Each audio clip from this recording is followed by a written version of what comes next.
Kelahiran Pedang Iblis bab 1771 Kanker. Apakah kamu benar-benar ingin melakukan itu? Raja Elbas bertanya tanpa menjelaskan secara spesifik sifat misinya. Nuh dan Raja Elbas telah membahas kemungkinan memanfaatkan energi dari dunia yang terhubung ke sistem langit dan bumi. Bagian luar langit memiliki banyak tanah fana dan bangunan lain yang memberikan kekuatan kepada para penguasa. Mendapatkan akses terhadap bahan bakar tersebut hanyalah soal menjangkau mereka. Percakapan keduanya tidak mencapai kesimpulan pasti. Rencana Nuh masih kasar dan kurang detail, tetapi Raja Elbas merasa percaya diri untuk meliputnya jika dia memiliki cukup waktu untuk mempersiapkannya. Meski begitu, mereka belum memutuskan apapun. Melewati langit adalah rencana gila yang Raja Elbas ingin pertimbangkan hanya sebagai pendekatan terakhir, tapi Nuh sepertinya ingin menerapkannya sekarang. Apa yang bisa kita lakukan? Nuh tertawa saat sekelompok ahli mengalihkan pandangan mereka antara Raja Elbas dan dia. Tanah di dalam langit sudah hancur. Kita bisa menangkap para raksasa yang masih hidup, tapi kita akan mendapatkan era terbaiknya, dan kita bahkan harus menjalaninya di sini. Waktu untuk berani telah tiba. Para ahli telah dengan jelas mendengar Nuh berbicara tentang bagian luar langit, tetapi mereka semua berharap salah dengar. Menurut pengetahuan umum, wilayah tersebut selalu menjadi zona bahaya terakhir di seluruh dunia. Petualangan melewati lapisan putih tidak pernah membuahkan hasil, dan seringkali membunuh orang yang berani mendekatinya. Kita membutuhkan waktu lama untuk mempersiapkannya, seru Raja Elbas sementara kata-kata samar keluar dari mulutnya. Kita juga memerlukan target yang tepat. Menyerang dunia yang lemah tidak ada gunanya bagi tujuan kita. Kita harus mengincar tanah yang luas dan kaya yang dapat memberi bahan bakar bagi rumah kita untuk waktu yang lama sekaligus merugikan langit dan bumi pada saat yang sama. Kami tidak dapat menemukannya dari sini, jawab Noah. Saya menyarankan agar kita memulai eksplorasi sistematis dan melihat mana yang berhasil. Kapan Anda bisa mulai mengerjakannya? Kubah dan generator daya isapnya hampir bisa menyesuaikan diri sekarang. Raja Elbas mengungkapkan sambil terus berbicara pada dirinya sendiri setiap kali dia berhenti. Aku bisa segera terjun ke dalam misi baru ini. Tetap saja, itu akan memakan waktu lama hanya untuk siap menghadapi fase pertama. Tidak apa-apa, Noah tertawa. Sementara itu, ada urusan lain yang harus kuurus. Mungkin memakan waktu cukup lama, jadi jangan terburu-buru. Aku tidak pernah terburu-buru, dengus Raja Elbas. Kreasiku tidak pernah terburu-buru. Ciptaanku sesempurna mungkin saat lepas dari tanganku. Kami membutuhkan lebih dari sempurna di sini, lanjut Noah. Kami akan menjelajahi wilayah yang belum dipetakan. Hampir tidak ada catatan mengenai wilayah tersebut. Karena tidak ada seorang pun yang bertindak terlalu jauh, tambah Raja Elbas. Seluruh masalah tentang kekosongan dan dimensi yang berbeda masih belum jelas karena langit dan bumi memastikan untuk menutupi jejak mereka. Atau bunuh mereka yang bertindak terlalu jauh, desah Noah. Apakah kamu ingin melibatkan kami suatu saat nanti? Wilfred mendengus saat rasa penasarannya akan meledak. Saya pikir ini pertemuan, bukan percakapan pribadi. Dia benar, komentar Raja Elbas. Bahkan kamu tidak bisa melakukan ini sendirian. Noah menghela nafas saat pikirannya memilah pemikiran yang berbeda. Dia telah memahami masalahnya, dan dia bahkan telah menemukan solusinya. Masalahnya adalah meyakinkan pasukannya untuk mendukungnya. Kalau saja aku bisa menghasilkan energi seperti langit dan bumi, desah Noah dalam benaknya saat mendengkur muncul di bawah kakinya dan membuatnya naik lebih tinggi di udara. Noah duduk di atas kepala mendengkur saat para ahli mengikutinya di udara. Mereka tidak mengetahui arti di balik sikap itu, dan Noah tahu bahwa dia melakukan itu tanpa alasan khusus. Dia hanya mengikuti nalurinya sebelum mengumumkan rencana paling gilanya.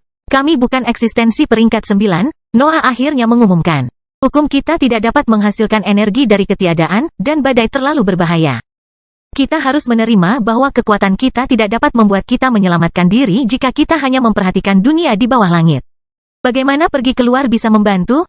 Kita bisa mendakwa seleksi dan membatasi konsumsi energi. Beberapa dari kita sudah menghitung berapa banyak yang harus berkorban untuk menstabilkan penurunan daratan hitam. Para ahli dari organisasi manusia segera menyuarakan serangkaian ide. Tetapi mendengkur mendesis marah setelah mereka menyela tuannya dan membuat mereka terdiam. Noah juga tidak menyukai lamaran mereka. Mereka menyarankan pengorbanan sistematis pasukan di daratan hitam untuk menemukan keseimbangan antara penyerapan dan konsumsi energi. Namun, rencana itu akan gagal setelah perangkat Raja Elbas tidak dapat menemukan lebih banyak energi di sekitar daratan. Para ahli masih bisa memindahkan tanah hitam lebih dalam ke dekat raksasa lain pada saat itu. Namun pendekatan tersebut pada akhirnya akan menyebabkan kegagalan total. Nuh menginginkan solusi, bukan kekalahan yang lambat. Bertahan saja tidak cukup ketika lawannya adalah langit dan bumi. Organisasinya harus menyerang balik dan mengukir tempatnya di dunia. Selain itu, Nuh merasa sedikit muak dengan gagasan bahwa para penggarap itu lebih suka mengorbankan teman mereka daripada menantang langit dan bumi. Perasaannya tidak datang dari moral atau etika. Dia merasa lemah ketika dia berpikir bahwa organisasinya telah mendapatkan para ahli yang berkemauan lemah, dan sebuah catatan mental perlahan terbentuk di dalam pikirannya. Dia harus menghilangkan kotoran itu cepat atau lambat. Sistem langit dan bumi memiliki banyak dunia yang terhubung dengan putihnya langit, jelas Noah. Kita mengenalnya sebagai sumber keberadaan dan hukum baru, namun beberapa di antaranya hanya berguna untuk energinya. Saya ingin mengambilnya dan menggunakan kekuatannya untuk mendorong kelangsungan hidup kita. Kamu gila, salah satu penggarap yang mengusulkan pengorbanan berteriak. Kekosongan berada di luar jangkauan kita. Itu adalah wilayah langit dan bumi. Siapa yang bilang? Nuh bertanya. Siapa yang memutuskan bahwa kekosongan itu milik penguasa? Urutan alami, seorang kultivator kedua mendukung argumen rekannya. Kita tidak bisa menyerap energi di dalam kehampaan. Saya tidak tahu dari mana Anda mendengar hal-hal tentang dunia lain ini, tapi saya tidak yakin Anda bisa mengandalkan informasi itu. Kami memperoleh pengetahuan itu ketika kami membangkitkan kembali seorang kultivator peringkat 9, Alexander mengumumkan. Apakah kamu ingat Radiant Eyes, ahli yang memaksa kalian semua meninggalkan rumahmu? Kami mengalahkannya melalui keberadaan mati ini dan belajar tentang struktur dunia sebagai hadiahnya. Tidak ada yang bisa berbicara setelah kalimat itu. Para penggarap tahu bahwa Alexander tidak berbohong, dan bertentangan dengan pengetahuan seorang penggarap peringkat 9 yang berhasil hidup kembali akan menghancurkan fondasi keyakinan mereka. Eksistensi peringkat 9 adalah puncaknya. Mereka tidak harus sepenuhnya benar, tetapi kata-kata mereka harus mendekati kebenaran, cukup dekat untuk menemukan rencana gila pada mereka. Tidak masalah apa yang menurutmu lebih baik, lanjut Noah dengan geraman bercampur dengan suaranya. Kamu memilih untuk melawan diri sendiri daripada mencari jalan yang menyakiti langit dan bumi.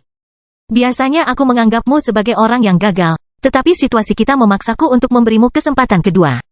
Serangkaian tatapan tertuju pada 3 penggarap yang mencoba mengusulkan pengorbanan. Ketiganya tiba-tiba merasa tidak pada tempatnya, dan kekhawatiran bahkan muncul di benak mereka. Aku harus terbang melintasi negeri abadi lagi, Noah mengumumkan sambil menyebarkan dunia gelap dan mengaktifkan bengkel untuk menciptakan sesuatu yang layak untuk tugasnya. Sebuah tim kecil bisa mengikutiku. Yang lain harus tetap di sini dan membantu Raja Elbas dalam persiapan misi.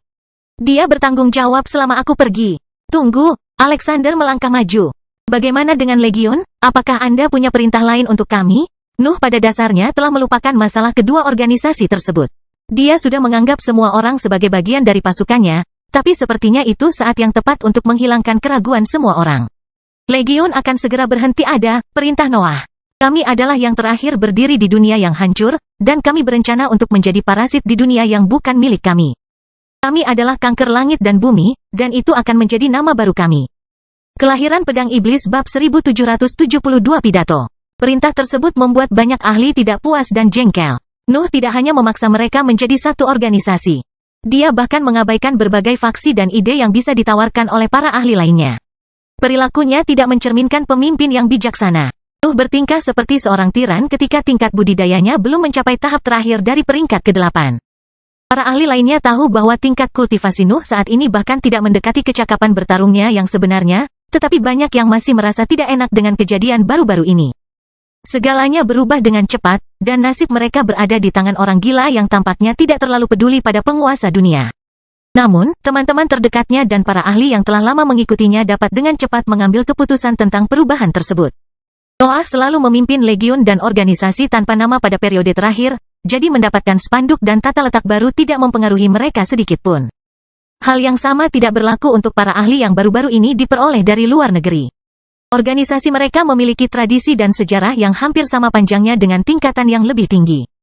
Dan meninggalkan tradisi dan sejarah tersebut demi kepentingan orang gila tampaknya benar-benar tidak masuk akal. Aku bisa mencium amarahmu, seru Noah sambil menggerakkan matanya ke arah berbagai petinggi. Kamu memberi nilai pada nama, tapi itu tidak berarti apa-apa bagi saya. Saya hidup untuk perjalanan kultivasi. Segala sesuatu yang lain hanyalah sisa yang tidak ada gunanya tentang bagaimana keberadaan yang lebih lemah harus bersatu untuk mendapatkan kesempatan melawan dunia. Tapi kamu tetap memutuskan untuk membuangnya sendiri, keluh Elsie. Aku tidak memintamu untuk peduli. Aku hanya ingin rasa hormat. Menghormati, Noah bertanya saat geraman dingin keluar dari mulutnya. Saya harus melawan Crystal City segera setelah naik. Sebagian besar organisasi memilih untuk berpihak pada kekuatan abadi itu dan mengusir saya. Dunia telah mencoba menangkap, membunuh, dan menyiksa saya sejak saya melangkah ke tingkat yang lebih tinggi. Tetapi saya di sini, dan Anda adalah segalanya yang tersisa dari sistem lama itu. Elsie tidak tahu harus berkata apa saat mendengar kata-kata itu. Situasi ini membuatnya marah tanpa henti, tapi Noah benar. Dialah alasan utama mengapa negeri abadi memiliki orang-orang yang selamat. Sistem Anda berbau korupsi dan kemalasan, lanjut Noah. Kamu telah membina para ahli yang tidak berguna dan menunjukkan kepada dunia seolah-olah ketenaran bisa memenangkan perang. Langit dan bumi membantu kita semua ketika mereka menghancurkan segalanya. Mereka memindahkan pertanian lama mereka untuk membuat pertanian baru yang tidak menyertakan aku, tapi saya masih di sini, dan saya tidak akan mengikuti permainan mereka. Kebanggaan Nuh semakin meningkat saat pidatonya. Auranya tenang, tapi udara di dalam wilayah itu menjadi berat. Dia mengungkapkan inti dari keberadaannya, dan mereka yang telah mengenalnya sejak lama dapat melihat bagaimana dia telah berkembang. Kanker langit dan bumi tidak akan menjadi tamengmu. Nuh meraung. Organisasi harus meluncurkan para ahli ke tingkat yang lebih tinggi, bukan memberi mereka kesempatan untuk bermalas-malasan dan bermegah atas prestasi yang remeh. Saat ini hanya ada dua pihak. Anda bisa menjadi bagian dari dunia atau melawannya. Tak perlu dikatakan lagi, beberapa ahli dari organisasi manusia yang awalnya merasa tidak percaya dan marah terhadap Nuh mulai tenang. Pidato itu lebih dari sekadar menginspirasi. Tampaknya menjelaskan sifat perjalanan kultivasi dengan kata-kata yang belum pernah mereka temukan. Jangan menipu dirimu sendiri, akhirnya Noah mengumumkan. Saya tidak bisa membuat keajaiban. Setiap bagian dari diri saya adalah perlengkapan yang harus saya kembangkan melalui pertempuran yang tak terhitung jumlahnya dan rencana gila. Saya ingin Anda melakukan hal yang sama, bahkan jika banyak yang akan mati dalam prosesnya. Siapa kamu sampai kamu mengatakan bahwa jalanmu benar? Elsie melanjutkan, tapi suaranya tidak membawa kemarahan apapun saat itu. Hanya ada dua jalan yang tersisa, ejek Noah. Langit dan bumi bisa memberimu hukum dari sistem mereka dan membuatmu tetap hidup sampai aku menghancurkannya. Jalan lain akan memaksamu menderita, tapi jalan itu juga akan memberimu kekuatan untuk melawan dunia. Para ahli yang ragu tetap diam. Mereka selama ini tahu bahwa kemarahan mereka terhadap Nuh tidak pada tempatnya, namun mereka tetap ingin menghindari perang habis-habisan melawan langit dan bumi dalam kondisi seperti itu. Jelas sekali bahwa mereka tidak bisa menang. Kamu tidak seharusnya melihatku untuk mencari jawaban, Noah tertawa. Aku salah. Hukumku memaksamu untuk mengabaikan batasan alamimu karena sistem langit dan bumi tidak sempurna. Tetap saja, keberadaanku hanyalah pemicu. Kalian semua bisa mencapai prestasi yang sama tanpa bantuanku. Noah Balvan, yang biasa dikenal dengan Defying Demon, baru saja mengumumkan bahwa seluruh keberadaannya adalah sebuah kesalahan, namun hukumnya tidak hancur. Sebaliknya, harga dirinya bersinar lebih kuat dari sebelumnya dan menghasilkan tekanan yang lebih kuat. Beberapa dari kalian mungkin mengira kepergianku akan menjadi momen yang tepat untuk melakukan pemberontakan, lanjut Noah sambil tertawa. Kamu benar, tapi bagaimanapun juga kamu akan gagal. Eksistensi yang hanya bisa melihat kelangsungan hidupnya tidak bisa menandingi mereka yang melihat ke tahap yang lebih tinggi. Nilai dari hukum mereka benar-benar berbeda karena hanya pertumbuhan yang bisa menghasilkan sesuatu yang layak disebut dengan nama itu. Kehidupan. Noah beralih ke dunia gelap pada saat itu. Pidatonya sudah selesai. Dia sudah mengungkap keseluruhan keyakinannya di depan bawahannya. Segala sesuatu yang lain harus datang dari dalam diri mereka. Jika tidak, kekuatan mereka akan selalu kekurangan beberapa fitur penting. Bagaimana kamu bisa bertahan dengan pola pikir seperti ini? Stephen bertanya. Pakar tersebut merupakan salah satu penggarap yang telah menerima perubahan organisasi dengan cepat. Sel-selnya dan organisasi rahasia secara keseluruhan sudah tidak ada lagi. Mengikuti Nuh adalah satu-satunya pilihannya. Tidak, jawab Noah tanpa menoleh ke arah ahlinya. Saya mati untuk datang ke sini, saya mati untuk mengubah diri saya menjadi bibrida. Saya mati beberapa kali untuk memaksa pusat kekuatan saya maju, dan sesuatu di dalam diri saya telah mati beberapa kali juga. Bertahan itu mudah jika Anda siap memberi terserah pada dirimu sendiri. Tapi bisakah kamu menyebut itu kehidupan? Lagi pula, kamu mau pergi kemana? Jordan bertanya sambil menghafal semua wajah yang sepertinya tidak terpengaruh dengan ucapan Noah. Mengapa kamu harus terbang melintasi pesawat yang lebih tinggi lagi? Sebagian besar tanah abadi adalah bagian dari wilayah binatang ajaib, jelas Noah. Pihak lain pasti memiliki banyak orang yang selamat. Saya ingin menjadikan mereka bagian dari Cancer. Apakah kamu ingin menambah biaya lebih banyak lagi untuk tanah ini? Salah satu kultivator yang tidak merasakan apapun selama pidatonya bertanya. Tidak mau, jawab Noah tanpa menoleh. Aku melakukannya. Binatang ajaib adalah hukuman langit dan bumi atas keinginan mereka untuk menguasai dunia. Mereka sangat penting dalam pencarian kita. Raja Tikus menunjukkan ekspresi bangga yang bahkan bisa dikenali oleh manusia. Nuh secara terbuka telah mengakui jenisnya. Tidak ada organisasi lain yang pernah memberikan pengakuan sebesar itu.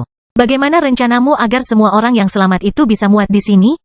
Stephen bertanya. Saya yakin Elbas akan menyiapkan segalanya saat saya kembali, jelas Noah sebelum melirik ke belakang. Jangan libatkan dia jika kamu ingin memberontak. Matilah tanpa menimbulkan masalah. Kelahiran Pedang Iblis bab 1773 bangunan. Pidato tersebut menimbulkan keraguan dan kekhawatiran bagi sebagian besar pakar, namun situasinya tidak memberi mereka banyak fleksibilitas. Nuh adalah orang yang kejam dan kasar, tetapi dia selalu mengatakan kebenaran. Dunia hanya memiliki dua faksi yang tersedia sekarang. Beberapa ahli dari organisasi manusia tetap berpegang pada gagasan mereka untuk mengorbankan keberadaan dan menurunkan konsumsi energi. Namun, rencana itu mengharuskan mereka untuk mengendalikan kanser, dan kekuatan mereka jelas tidak cukup untuk merebut posisi itu. Nuh mengabaikan hampir semuanya setelah pidatonya. Banyak ahli yang tetap tinggal dan berharap untuk membahas kemungkinan-kemungkinan mereka, tetapi dia telah mengatasi masalah itu. Rencananya sudah ada sekarang. Itu hanya kekurangan semua persiapan yang diperlukan dan pemolesan berbagai detail. Dunia gelap akhirnya meluas hingga menyelimuti Nuh.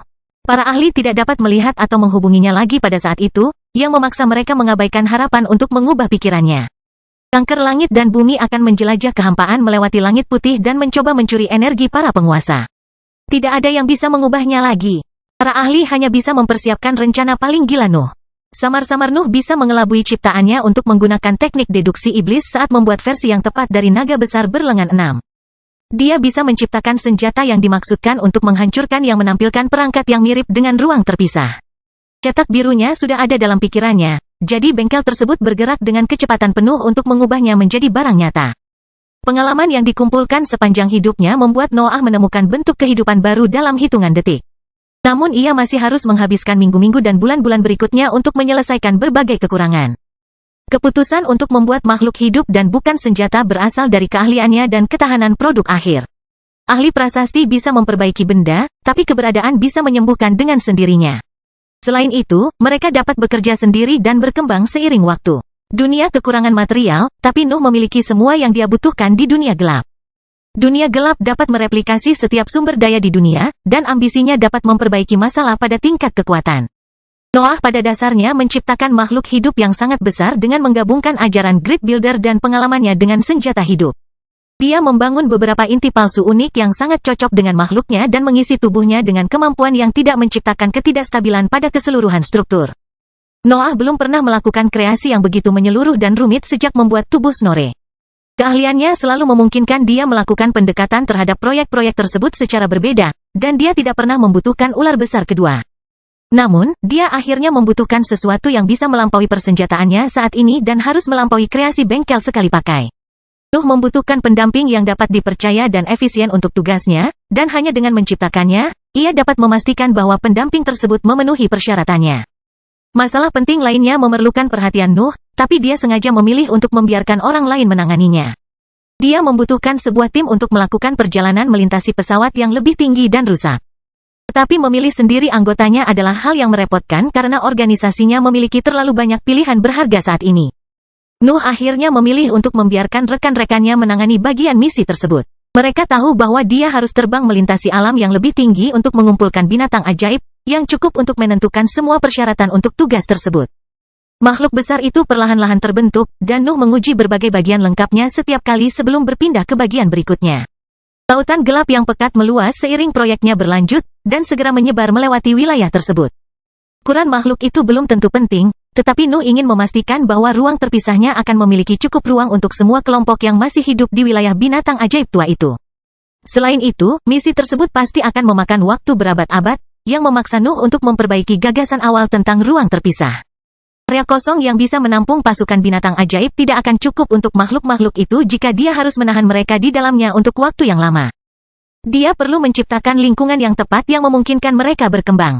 Dunia gelap sendiri dapat menciptakan hal itu, tetapi Nuh tidak ingin seluruh wilayah memakan energinya. Bahkan kekuatan lubang hitamnya yang hampir tak terbatas tidak dapat menyediakan nutrisi yang cukup. Solusinya harus datang dari luar pusat kekuasaannya, namun dunia hampir tidak punya apa-apa untuk ditawarkan. Mengorbankan sebagian daratan hitam adalah hal yang mustahil, jadi hanya para raksasa yang bisa menyediakan apa yang dibutuhkan Nuh. Tentu saja, Nuh tidak bisa membuang waktu mengumpulkan raksasa untuk memanfaatkan kekuatan yang terkandung di dalam diri mereka. Dia bahkan ingin membiarkan orang-orang di luar daratan hitam tetap hidup demi organisasinya. Satu-satunya solusi yang layak adalah perangkat yang secara bertahap dapat membangun dunia di dalam ruang terpisah sementara Nuh mengumpulkan raksasa dan energi secara umum. Perangkat itu harus menjadi organ inti dari ciptaannya yang berbentuk naga karena koneksinya yang diperlukan ke ruang terpisah di dalamnya. Nuh sedang membangun makhluk hidup dengan dimensi terpisah sebagai salah satu kemampuan bawaannya, namun tugasnya mengharuskan dia untuk melampaui gagasan sederhana itu. Dimensi terpisah tidak dapat bergantung pada energi naga. Lubang hitam Nuh akan menjadi kosong dalam waktu singkat setelah dia mulai mengumpulkan binatang ajaib. Ruang terpisah harus mengambil kekuatannya dari energi yang diserap dari dunia luar. Ia bahkan harus membangun lingkungan yang sesuai pada saat yang sama. Dan membuat prosesnya menjadi efisien membutuhkan banyak waktu, terutama karena Noah tidak bisa mengandalkan teknik deduksi iblis di sana. Nuh melakukan semuanya dengan lambat dan sangat hati-hati. Makhluk barunya harus sempurna. Tidak masalah jika kekuatan pertarungannya secara keseluruhan tidak akan menyamai Snorre. Dia hanya membutuhkannya untuk menjadi penolong terbaik dalam misinya. Teman-teman Nuh merasa sedikit terancam di hadapan makhluk besar itu. Bahkan mendengkur hanya sebesar dahi naga, dan kekuatan puncak tingkat atas yang terpancar dari kainnya menempatkannya satu langkah di atas mereka. Kau tahu kenapa aku membangunmu? Pikir Noah sambil meletakkan tangannya di dahi yang besar itu. Saya tidak perlu memberi Anda perintah atau kepribadian. Dengarkan saja keinginan yang telah menyatu dengan berbagai bagian tubuh Anda dan ambil nyawa. Ambisi Nuh semakin intensif dan mengalir di dalam diri naga raksasa berlengan 6 itu. Strukturnya tidak membaik karena Noah tidak mencoba untuk mendorong levelnya menuju peringkat ke-9. Ia hanya ingin membangkitkan hasrat hidup yang dimiliki setiap makhluk hidup.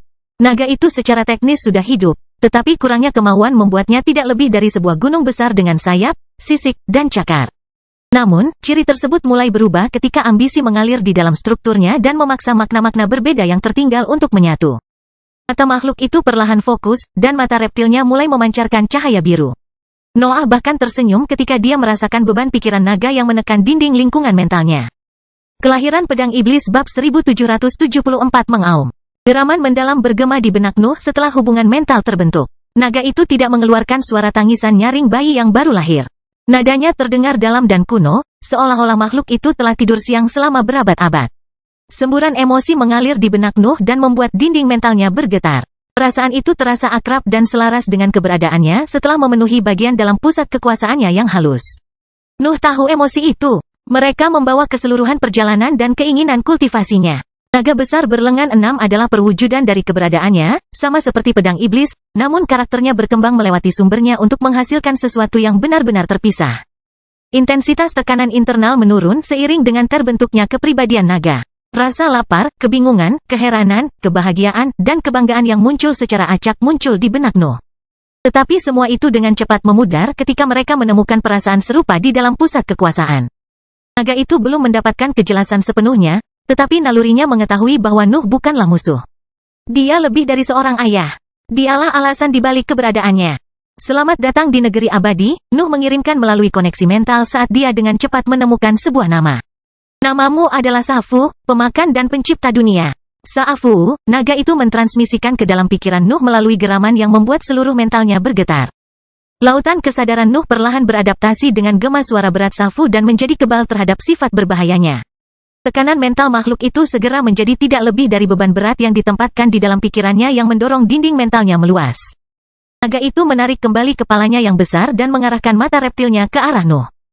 Kelopak matanya lebih besar darinya, tapi dia masih bisa melihat kemiripan yang mencolok dengan pupil vertikal mereka. Sa'fu telah mewarisi banyak hal dari keberadaan Nuh, namun kepribadiannya yang terpisah mengubah perasaan dan keinginan tersebut menjadi sesuatu yang unik. Namun, mata mereka sama. Kamu akan mengaum, bukan? Nuh tertawa melalui hubungan mentalnya ketika naga itu mengangkat kepalanya ke arah langit dan membuka mulutnya yang besar. Retakan terbuka di daratan hitam saat naga itu mengeluarkan suara gemuruh yang memekakkan telinga yang menyebarkan gelombang suara kemana-mana di lingkungan tersebut. Kekuatan yang terkandung dalam tangisan sederhana itu dapat menimbulkan kejadian bencana, namun Noah hanya tertawa ketika suara itu membuat seluruh tubuhnya bergetar. Mendengkur, Duanlong, Malam, dan pedang iblis secara naluriah keluar dari tubuh Nuh dan mengeluarkan suara raungan yang berbeda untuk mengumumkan kedatangan teman baru. Bahkan Noah pun mengangkat kepalanya dan mengikuti acara itu. Langit harus tahu bahwa dia telah mengembangkan senjata baru. Peristiwa tersebut membuat takut keberadaan orang-orang yang tinggal di dekat wilayah tersebut dalam beberapa tahun terakhir. Raja Elbas telah memperingatkan semua orang tentang bahaya eksperimen Nuh, jadi tidak ada seorang pun yang berani berada terlalu dekat dengan dunia gelap yang luas. Namun, gelombang suara yang mengancam dan retakan besar yang menyebar ke seluruh daratan memaksa mereka untuk melakukan intervensi. Beberapa pembudidaya peringkat 8 terbang menuju posisi Nuh, tetapi ekspresi mereka membeku ketika mereka memahami bahwa sumber kehancuran adalah gunung besar bersayap dengan 6 lengan. Kekuatan yang dihasilkan oleh makhluk itu juga tidak membantu tekad mereka. Naga itu berdiri di puncak peringkat ke-8. Itu adalah monster yang hanya berjarak 1 langkah dari puncak perjalanan kultivasi. Noah harus berusaha sekuat tenaga untuk mencapai hasil itu, dan hasilnya tidak mengecewakannya. Ambisinya sudah mampu membawanya ke puncak peringkat ke-8 jika ia memfokuskannya pada satu fitur saja. Naga itu berhasil memanfaatkan kemampuan itu karena Nuh meluangkan waktunya untuk memberdayakan keseluruhan strukturnya sedikit demi sedikit. Naga, Nuh, dan rekan lainnya terus meneriakkan kebahagiaan mereka, dan daratan terus runtuh. Para pembudidaya di kejauhan tidak dapat berbuat apa-apa terhadap situasi itu, jadi mereka menghubungi keberadaan sementara yang bertanggung jawab atas Cancer untuk memahami apa yang harus dilakukan. Serangkaian tanda emas menyala di tanah retak dekat Safu, dan garis-garis bersinar tumbuh darinya untuk menciptakan formasi melingkar. Nuh berhenti mengaum ketika dia merasakan aura familiar muncul di atas prasasti itu. Beberapa temannya telah berteleportasi ke sana. Tenang sekarang, Nuh mengirimkan melalui koneksi mental. Anda akan memiliki kesempatan untuk tampil habis-habisan segera. Mari kita mencoba untuk tidak menghancurkan satu-satunya rumah kita untuk saat ini. Aku di rumah, jawab Safu, dan Noah hanya bisa menepuk kepalanya. Kepribadian naga masih beradaptasi dengan bentuknya yang besar dan berbagai pengaruh. Diperlukan waktu beberapa minggu sebelum ia berkembang sepenuhnya menjadi karakter dewasa dengan ciri-ciri yang tepat, dan Noah tidak mempermasalahkannya.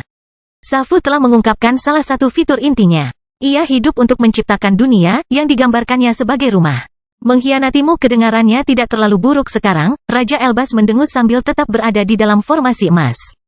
Aku mengerti kalau kamu tidak peduli dengan kekacauan ini karena kamu tidak akan berada di sini untuk mendengarkan keluhan-keluhan yang menyebalkan itu.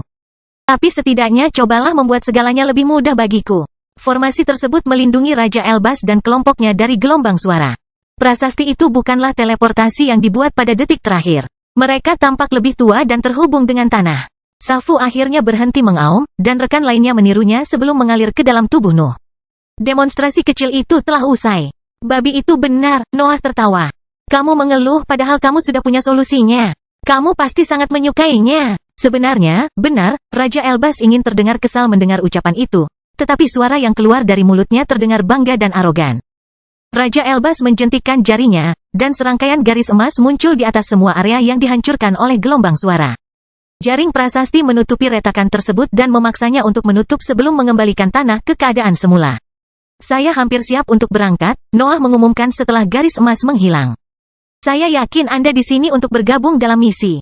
Mata Nuh beralih ke para ahli yang telah berteleportasi dengan Raja Elbas. Dia melihat Fergie, Stephen, Jordan, June, dan Daniel. Pemandangan kenalan lamanya mengejutkannya, terutama karena ketidakhadiran Fight, tapi dia tidak repot-repot menyelidiki alasannya terlalu dalam. Iblis ilahi tidak mau datang ketika dia ingat bahwa targetmu adalah binatang ajaib, jelas June. Mereka adalah penantang yang membosankan, menurut dia. Kupikir kamu membutuhkan bibrida sepertiku untuk memberikan kesan yang lebih baik pada binatang-binatang itu, tambah Jordan sebelum melirik ke arah naga besar itu. Saya mengerti sekarang bahwa Anda tidak akan mendapat masalah di sana. Aku bawahan pertamamu, seru Fergie sebelum mengingat berbagai sahabat di dalam tubuh Noah, bawahan manusia pertama. Tugasku adalah mengikutimu. Kamu akan menjelajahi negeri abadi, lanjut Stephen. Di selku mungkin ada beberapa yang selamat. Aku tidak bisa melewatkan kesempatan ini untuk ikut bersamamu.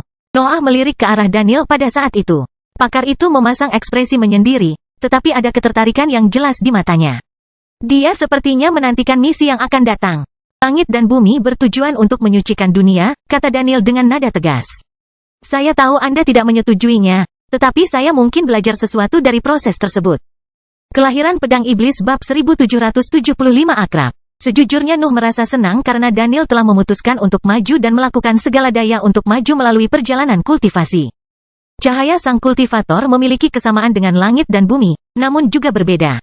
Daniel hanya ingin belajar dari gagasan langit dan bumi tentang kemurnian untuk menjadi lebih baik. Nuh telah mempelajari dunia di masa lalu untuk berkembang, jadi dia tidak bisa bicara banyak tentang masalah ini. Kebenciannya terhadap penguasa tidak membuatnya menolak kesempatan itu kepada temannya. Misi tersebut tidak memerlukan persiapan lain setelah kelahiran Safu. Noah hanya perlu menunggu naga tersebut menstabilkan karakternya sebelum berangkat, dan rekan satu timnya tidak keberatan menghabiskan beberapa minggu untuk berkultivasi di area tersebut. Kelompok tersebut berangkat setelah Safu mengembangkan kepribadian yang utuh dan tidak memiliki ciri-ciri yang tidak stabil. Para ahli melompat ke punggungnya dan terbang tinggi di langit saat mereka meninggalkan daratan hitam. Kekuatan Safu tidak melukai ahli yang lebih lemah di punggungnya, tetapi kekuatan hisap bawaannya membuat mereka hampir tidak bisa berkultivasi. Energi di lingkungan mengalir menuju makhluk itu, sehingga tim perlu mencuri dari arus tipis tersebut. Tentu saja, itu tidak cukup untuk mengaktifkan pusat kekuasaan mereka. Dunia pada dasarnya tidak memiliki energi karena sebagian besarnya berada di dalam beberapa raksasa yang tersisa atau telah menyatu dengan langit. Kekuatan hisap Safu hanya memperburuk situasi karena ia lebih diprioritaskan daripada kekuatan itu. Nuh dapat mengambil energi Safu dan mengalirkannya menuju pusat kekuatannya, tetapi dia tidak menemukan alasan untuk melakukannya. Naga itu tidak menyerap banyak, dan ia membutuhkan bahan bakar tersebut untuk membentuk dimensi terpisah di dalam tubuhnya. Safu memiliki ruang terpisah, tapi sekarang itu hanyalah area kosong yang ditutupi oleh materi gelap. Makhluk itu membutuhkan banyak energi untuk mengubahnya menjadi dimensi yang tepat yang dapat menampung pasukan binatang ajaib, dan satu-satunya sumber bahan bakar ada di dalam raksasa. Nuh menunggu beberapa tahun sebelum mengizinkan Safu menyerang raksasa langka di jalan. Posisi baru mereka tidak akan mempengaruhi daratan hitam bahkan jika Raja Elbaz memutuskan untuk memindahkannya. Sehingga naga tersebut dapat mengerahkan seluruh kemampuannya dan menunjukkan potensi sebenarnya. Adegan tersebut akhirnya menjadi cukup antiklimaks. Safu sangat besar, dan level sebagian besar raksasa telah berada di bawah tingkat menengah dari peringkat ke-8. Naga itu hanya perlu membuka dan menutup mulutnya untuk memakan seluruh struktur itu dalam satu gigitan. Noah terus melacak organ Safu saat pertama kali memakan raksasa. Dia telah menguji kemampuan bawaannya, tapi segalanya bisa berubah menjadi buruk karena hukum penguasa memenuhi struktur tersebut. Perut Safu bisa menampung seluruh raksasa, dan mereka tidak membutuhkan banyak waktu untuk berubah menjadi gelombang energi begitu mencapai organ itu. Kemudian, bahan bakar akan mengalir menuju ruang terpisah di dalam naga dan memaksanya mengembangkan daratan sesuai dengan pola tertentu yang telah diputuskan sebelumnya oleh Nuh. Pola-pola itu sebagian besar bersifat umum sekarang karena dimensi terpisah tidak memiliki binatang ajaib. Dataran tandus dan pegunungan yang terbentuk dari kumpulan energi yang diperoleh dari para raksasa mulai muncul di ruang terpisah dan menciptakan lingkungan dekat di mana bahan bakar tidak dapat. Fitur-fitur itu akan berubah setelah binatang ajaib pertama menetap di lingkungan tersebut. Ruang terpisah Safu akan beradaptasi dengan makhluk-makhluk itu dan mengembangkan lahan yang lebih sesuai dengan spesies mereka. Safu harus menyimpan sebagian energi itu untuk dirinya sendiri, namun konsumsinya tidak tinggi karena materi gelap yang membuat kainnya menyimpan banyak daya. Naga itu bahkan tidak bertarung, jadi persyaratannya bahkan lebih rendah. Tim kagum pada betapa mudahnya Safu memakan para raksasa. Mereka bahkan merasa sedikit iri pada makhluk itu karena lebih diprioritaskan daripada sumber energi tersebut. Tetap saja, mereka tidak mengeluh karena keharusan memberi makan naga terlebih dahulu. Wilayah binatang ajaib telah menjadi bagian terbesar yang tak berangin di negeri abadi. Nuh akan membutuhkan waktu berabad-abad untuk melewati semuanya bahkan ketika mengandalkan kecepatan tinggi Safu, dan dia bahkan gagal menemukan sekumpulan binatang ajaib selama periode awal. Tidak sulit melacak ruang, terutama bagi Nuh. Dia bisa merasakan ketika kelompoknya memasuki wilayah binatang ajaib sebelumnya. Tetapi tahun-tahun awal penjelajahan tidak menunjukkan satupun yang selamat. Namun, nampaknya wilayah binatang ajaib telah menghasilkan lebih banyak raksasa di wilayahnya, dan Safu tidak pernah membiarkan mereka. Dimensi terpisah di dalam tubuhnya berkembang dengan cepat selama perjalanan, dan segera mencapai ukuran yang membuat Nuh cukup puas. Pemandangan aneh akhirnya terlihat di mata kelompok itu. Safu telah menyelam menuju raksasa untuk memakannya, dan wilayah hitam muncul di kejauhan tepat di bawah struktur tersebut. Nuh merasakan perasaan familiar ketika wilayah itu memasuki jangkauan kesadarannya. Dia tahu persis apa tanah itu. Dia telah menciptakannya ketika dia berada di sisi lain dari tanah abadi. Safu merawat raksasa itu sebelum menyerap wilayah itu ke dalam tubuhnya.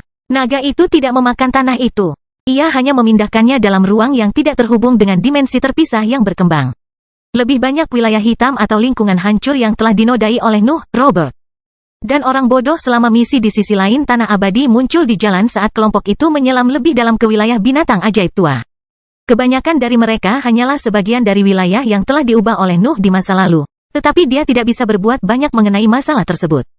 Jelas sekali bahwa pekerjaannya di sisi lain jauh dari sempurna, yang menyebabkan hancurnya banyak negeri yang bermutasi. Potongan-potongan itu masih berharga, jadi Noah menyuruh Safu menyimpannya saat eksplorasi berlangsung. Seluruh kelompok bahkan mulai kehilangan harapan seiring berlalunya abad pertama tanpa menemukan jejak binatang ajaib, namun Nuh terus melanjutkan perjalanan. Satu paket akan membuat seluruh perjalanan menjadi berharga. Teman-teman Nuh kesulitan memahami dedikasinya terhadap tugas itu, Namun mereka tidak terlalu memikirkannya karena alasannya seringkali mempunyai rencana gila di baliknya. Namun, dia tidak banyak bersembunyi saat itu. Dia hanya ingin mengumpulkan pasukan yang tidak mungkin berpihak pada langit dan bumi. Indranya akhirnya menangkap sesuatu. Jejak kehidupan yang tersembunyi di antara para raksasa yang bertarung memasuki jangkauan kesadaran Nuh dan membuat Safu berbelok tajam ke arah itu. Adegan aneh segera terungkap dalam visi kelompok tersebut. Dua raksasa di puncak tingkat menengah berjuang untuk menghancurkan diri mereka sendiri, tetapi energi mereka mengalir ke tanah hitam yang melayang di dekatnya. Wilayah hitam memiliki sekelompok besar sosok familiar yang terletak di kedua sisi permukaannya. Lapisan es perak bahkan memperkuat daratan itu dan mengelilingi sebagian besar wilayahnya. Nama mereka pasti cocok, Noah tertawa dalam hati ketika dia memeriksa bungkusan ular abadi. Makhluk-makhluk itu tinggal di dekat dua raksasa itu untuk menciptakan lingkungan yang dapat menyediakan energi. Paket tersebut telah menyusut setelah kiamat, tetapi masih menampilkan banyak spesimen yang kuat.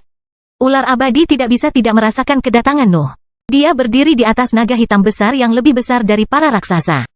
Safu pada dasarnya adalah sumber energi yang sangat besar bagi setiap makhluk yang kelaparan.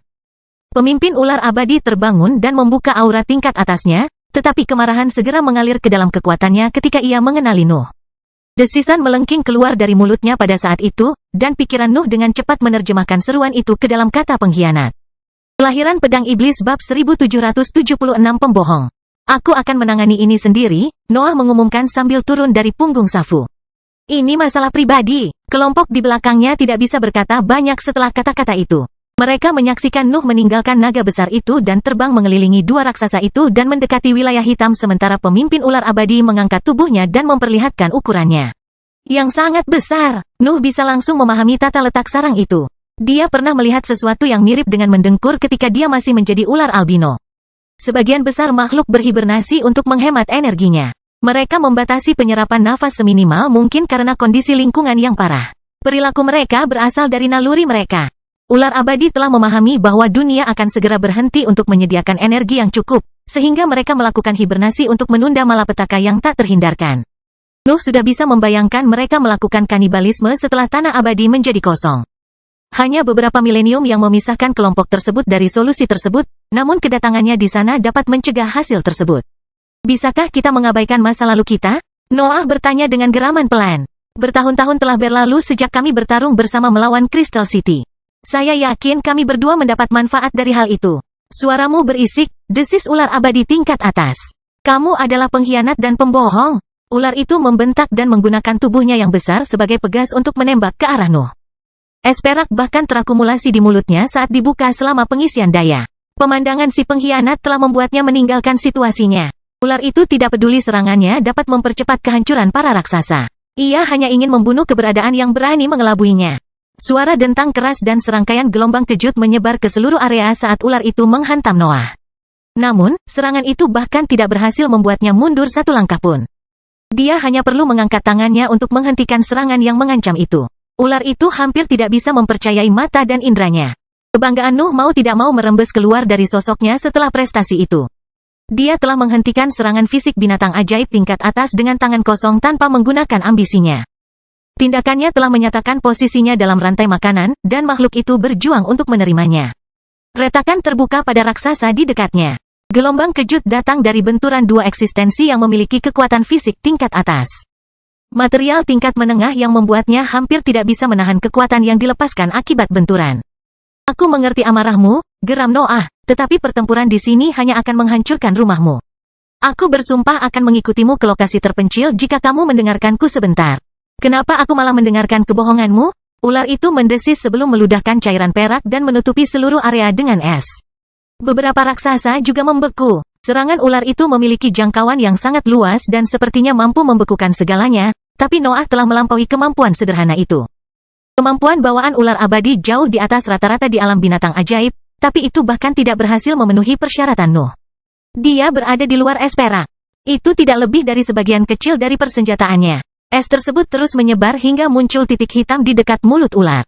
Kegelapan meluas sebelum menciptakan api hitam kecil yang mulai membakar di atas daratan yang membeku. Nyala apinya tidak tampak istimewa, tetapi suatu zat padat tiba-tiba menutupinya dan meniru ciri-cirinya. Api meluas pada saat itu, dan seluruh daratan yang membeku segera terbakar sesuai kemampuan Nuh. Nuh dan ular abadi memiliki hubungan yang panjang. Dia telah mempelajari bagaimana kemampuan bawaan mereka bekerja ribuan tahun yang lalu, sehingga dia bisa langsung menemukan metode untuk melawannya. Dia hanya perlu membuat dunia gelap mendapatkan fitur apinya dan menambahkan beberapa aspek unik. Esnya mencair, tetapi Nuh menyelamatkan potongan-potongan beku para raksasa itu. Ular abadi tingkat atas menatapnya dengan takjub saat dia berbalik ke arah salah satu bangunan besar itu dan menendangnya ke arah Safu. Naga itu membuka mulutnya dan memakan raksasa itu. Boneka besar itu tidak ada apa-apanya dibandingkan dengan boneka besarnya. Bahkan jumlahnya terlalu sedikit untuk memenuhi seluruh tenggorokannya. Aku baru saja mengurangi separuh waktumu yang tersisa, geram Noah. Apakah kamu ingin memakan jenismu secepat ini? Aku hanya meminta untuk bertukar kata. Ular abadi sedang mengalami emosi yang tak terhitung jumlahnya. Noah baru saja menggunakan kekuatan bertarung peringkat 8 selama pertemuan terakhir mereka, tapi dia bisa menganggap kemampuan tingkat atas sebagai lelucon sekarang. Kebanggaan yang kuat yang merembes keluar dari sosoknya bisa membuat setiap binatang ajaib tunduk. Nuh mewujudkan puncak setiap spesies, dan tingkat budidayanya belum mencapai puncak peringkat ke-8. Ular itu dapat menahan harga diri Nuh hanya karena perasaan serupa yang membara di dalam pikirannya, tetapi kenyataan dari situasinya terlihat jelas. Nuh telah berkembang melampaui setiap prediksi, dan peningkatan itu melampaui peningkatan tingkat kultivasi saja. Dia telah menjadi pemimpin sejati pada tahun-tahun itu, bahkan mungkin lebih baik dari makhluk itu. Kamu pembohong, kata ular itu, namun desisannya sudah tidak lagi terdengar saat itu. Aku harus menipumu saat itu. Noah mendengus sambil berbicara melalui raungan dan geraman. Kamu pasti akan memakanku. Tetap saja, aku tidak perlu melakukan itu sekarang. Aku tidak punya alasan untuk menggunakan taktik murahan itu. Ular itu terdiam beberapa saat sebelum desisan keluar dari mulutnya. Bicaralah kalau begitu. Noah hanya bisa tersenyum saat itu. Dia akhirnya memaksa pemimpin ular abadi yang keras kepala itu untuk menggunakan kata-kata alih-alih bertempur. Keyakinannya terhadap tugasnya meningkat pesat setelah pencapaian itu. Saya punya rencana untuk menciptakan kembali negeri abadi, jelas Noah. Langit dan bumi adalah lawannya, jadi saya perlu mengumpulkan pasukan yang kuat. Saya bisa menawarkan tempat tinggal kepada kelompok Anda untuk sementara waktu. Aku akan dengan senang hati melawan langit dan bumi setelah memakanmu, komentar ular abadi. Kalau begitu, mengapa kamu tidak mengubah prioritasmu? Nuh menyarankan, jaga langit dan bumi sebelum mengejarku. Bagaimana aku tahu ini bukan tipuan lain? Ular abadi bertanya. Aku tidak mendapat keuntungan apapun darinya, Noah tertawa sambil merentangkan tangannya. Lihatlah dunia, semuanya hancur, dan kami adalah beberapa dari sedikit orang yang selamat dari bencana ini. Apa yang bisa kudapat dari mengkhianatimu? Ular itu tidak bisa merasakan kejujuran Nuh, tapi kata-katanya tepat sasaran. Wilayah hitam kecil adalah seluruh kekayaannya, tapi tidak terlalu berharga. Paketnya bahkan tidak dapat menyerap energinya karena medan yang bermutasi tidak dapat menangani begitu banyak kekuatan isap. Aku ingin gigitan pertama di langit dan bumi, ular abadi mengumumkan setelah terdiam beberapa saat. Aku bisa memberimu itu, jawab Noah dengan wajahnya berubah serius. Bagaimana dengan pencurinya? Ular itu akhirnya bertanya. Aku ingin kepalanya. Itu tidak mungkin, jelas Noah sambil membuka telapak tangannya dan menciptakan bola energi biru yang membawa salinan kekuatan sandal. Saya sudah memakannya. Kelahiran pedang iblis bab 1777 kemacetan. Ular abadi tingkat atas tidak tahu harus berkata apa lagi. Nuh tampak sangat berkuasa. Dia mempunyai makhluk besar dan mengancam di belakangnya. Dia telah mencuri salah satu raksasa, dan dia bahkan memakan pencuri itu. Terlebih lagi, dia menawarkan sesuatu yang dibutuhkan semua orang di dunia saat ini. Nuh rela memberikan tempat tinggal kepada ular abadi, yang secara diam-diam menyeratkan adanya energi di lokasi tersebut. Tawarannya tidak berakhir di situ. Nuh ingin melawan langit dan bumi, yang merupakan musuh alami binatang ajaib. Bahkan ular abadi yang keras kepala pun akan mempertimbangkan kesempatan itu. Kemungkinan untuk menyerang kembali keberadaan yang telah menghancurkan dunia terdengar terlalu bagus untuk menjadi kenyataan. Satu hal lagi, akhirnya ular abadi berseru setelah terdiam beberapa saat. Aku mendapat kesempatan untuk memakanmu setelah berurusan dengan langit dan bumi. Hanya kesempatannya. Noah tertawa sebelum menunjuk ke arah Safu. Masuklah temanku. Ada sarang yang aku yakin kamu akan menikmatinya. Perjanjian kita tidak menyebutkan apapun tentang mengizinkan hewan peliharaanmu memakan kami. Ular itu mengeluh. Namun Safu mengeluarkan geraman yang mengancam ketika mendengar makhluk itu membandingkannya dengan hewan peliharaan. Dia tidak makan, dasar binatang bodoh, Noah menggelengkan kepalanya. Beri aku salah satu bawahanmu. Aku akan membiarkannya memberitahumu bagaimana keadaan di dalam. Ular abadi tetap kebingungan, namun ia masih mendesis untuk memanggil salah satu bawahannya. Makhluk di peringkat ke-7 terbangun dan menciptakan jalan dengan esnya untuk meluncur menuju pemimpinnya. Noah mematikan apinya pada saat itu dan memimpin makhluk itu menuju Safu.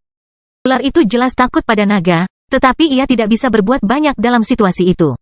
Ia memiliki dua keberadaan yang mengancam yang memberitahukannya apa yang harus dilakukan. Materi gelap yang membuat Safo menyambut Nuh dan ular lemah di dalam dirinya. Nuh dapat memimpin makhluk itu langsung ke dimensi terpisah, yang beradaptasi dengan spesies binatang itu dan menghasilkan es dengan energi raksasa itu. Nuh tidak perlu mempengaruhi dimensi terpisah sedikitpun. Safo melakukan semuanya sendiri. Ia memeriksa ciri-ciri ular abadi dan menghasilkan lingkungan yang akan membuat spesiesnya berkembang. Ular itu sangat gembira melihat daratan beku yang semakin luas. Ia sudah ingin tinggal di sana, tetapi Nuh menyeretnya keluar dari Safo dan melemparkannya kembali ke depan pemimpinnya. Kedua ular itu saling mendesis, dan pemimpinnya segera menunjukkan ekspresi terkejut. Bawahan telah menjelaskan semuanya dengan rinci. Safo adalah kunci keselamatan. Aku mungkin harus memperingatkanmu, Noah mengumumkan setelah pemimpin itu mengeluarkan desisan keras yang membangunkan semua bawahan. Kawanan lain akan tinggal di dalam Safo begitu aku menemukannya. Aku tidak ingin melihat pertempuran apapun untuk memperebutkan wilayah itu. Ada cukup ruang untuk semua orang. Kita akan mendapatkan bagian terbesar, ular abadi tingkat atas mengumumkan, dan Nuh mengutuk dalam pikirannya. Nuh tidak tahu bagaimana menjelaskan bahwa dimensi terpisah mengalami perluasan yang konstan. Ular itu mungkin tidak akan pernah mempercayainya, tapi dia tidak bisa membiarkan perkelahian di dalam Safo. Tidak, jawab Noah saat geramannya mulai menimbulkan aura dingin yang mengungkapkan kekuatan aslinya. Kalian pergilah ke sana, ambil apa yang kalian butuhkan, dan bersikaplah sampai aku menjatuhkan kalian semua di rumahku.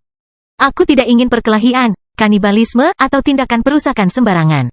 Raung saja ke langit hitam jika kalian menginginkan sesuatu. Aku akan dengar itu. Ular abadi tingkat atas hanya bisa menuruti permintaan Nuh. Ia sudah menerima segalanya pada akhirnya. Batasan kecil pada perilakunya tidak menjadi masalah jika lingkungan dapat menyediakan energi yang cukup. Kawanan ular perlahan memasuki Safo, dan Nuh menendang mulut naga raksasa kedua setelah migrasi selesai.